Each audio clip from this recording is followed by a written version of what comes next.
నిన్న మొన్నటి దాకా కేసీఆర్ రాజకీయ పాఠాలు నా దగ్గరే నేర్చుకున్నాడని చెప్పేవారు చంద్రబాబు.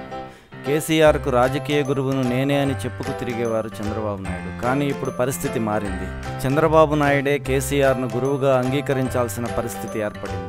అనుభవశాలిని, రాజకీయ పరిజ్ఞానిని అని చెప్పుకునే చంద్రబాబు ఆంధ్రప్రదేశ్లో చేస్తున్న పరిపాలనకి, కొత్తగా ఏర్పడ్డ తెలంగాణ రాష్ట్రంలో కేసీఆర్ చేస్తున్న పరిపాలనకి తెలుగు ప్రజలు బేరీజు వేసుకోవాల్సిన అవసరం ఏర్పడింది. అందుకే తెలంగాణ రాష్ట్రంలో కేసీఆర్ అవలంబిస్తున్న పరిపాలనా విధి విధానాలను ఆంధ్ర రాష్ట్రంలో చంద్రబాబు కూడా పాటించక తప్పడం లేదు. చంద్రబాబు తన కొడుకుని మొదటి ఎమ్మెల్సీని చేసి ఆ తర్వాత మంత్రిని చేయడమే దీనికి తాజా ఉదాహరణగా పేర్కొంటున్నాయి ఇరు రాష్ట్రాల రాజకీయ మేధావి వర్గాలు.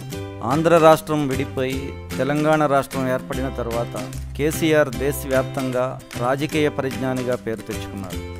మారిన రాజకీయ పరిణామాలు కేసీఆర్ పొలిటికల్ ఇమేజ్ని ఆకాశానికి ఎత్తేశాయి. తెలంగాణ రాష్ట్రం ఏర్పాటు, తెలంగాణ సాధన కోసం కేసీఆర్ చూపించిన తెగువ, ఆయన తనదైన వ్యూహరచనతో సాగించిన పొలిటికల్ అండ్ స్ట్రాటజికల్ వారు దేశవ్యాప్తంగా రాజకీయ చర్చకు కారణమయ్యాయి. దేశంలో ఏ రాష్ట్రం విభజించబడినప్పుడు కానీ, కొత్త రాష్ట్రం ఏర్పడినప్పుడు కానీ ఇంతటి ఉత్కంఠభరితమైన పరిణామాలను మేము చూడలేదని దేశ ప్రముఖ రాజకీయ విశ్లేషకులు సైతం విశ్లేషించడం గమనార్హం.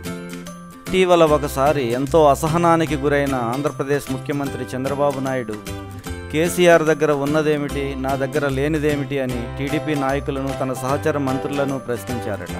వెంటనే వాళ్ళు కేసీఆర్కు కొడుకు కేటీఆర్ మంత్రిగా, కూతురు కవిత ఎంపీగా కుడి భుజం ఎడమ భుజంగా ఉంటూ రాష్ట్రంలో, కేంద్రంలో చక్రం తిప్పుతున్నారు. మీకేమో మీ కొడుకు కేవలం తెర వెనుక సలహాదారుడిగా మాత్రమే ఉన్నారని చెప్పారట.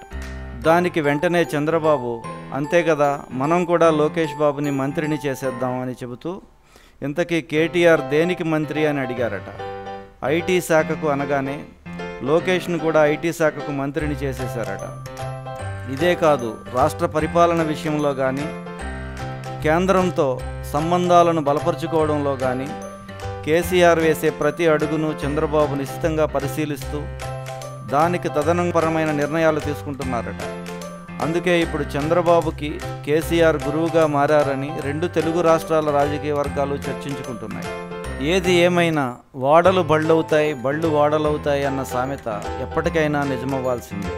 అందుకే మనం వాడలో ఉన్నా, బండిలో ఉన్నా మన నోరు మన అదుపులో ఉంటే అంతా మంచే జరుగుతుంది అంటారు మన పెద్దలు. మరి పెద్దల మాట వినాలి కదా చంద్రబాబు. మీకు ఈ వీడియో నచ్చినట్లయితే మా బీటీవీ ఛానల్ని సబ్స్క్రైబ్ చేయండి. Thank you.